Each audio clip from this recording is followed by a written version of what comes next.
vozili su od motora do autiju, do svega, letili s autima po gradu.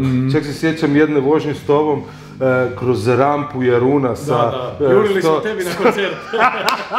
Sa 120, ode rampa, leti sve, poslije osiguranje, rotirke, love nas po cijelom Jarunu, 30.000 ljudi na Jarunu i pazi manijaka. Znači, na kraju Jaruna imaš one blokade i on je valjda previše filmova gledao i mislio je prek nasipa da može preletit, zaobići betonske blokove. Betonske blokove, da.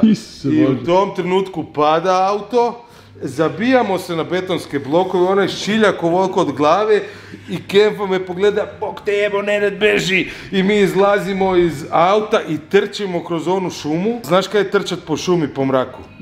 Znači, stablo, glava, grana, noge.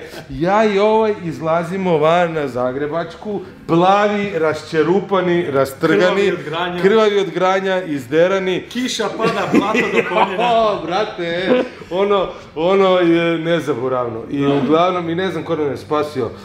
Arsim, jevo te. On je bio u Audiju. Kak se sjetiš, da, bravo, Arsim je i ovo nas spasio i fura. Mislim, nije trebalo dugo čekati, već sljedeće jutro u 6 su nas pokupili. Ali, uglavnom, bila su to interesantna vremena.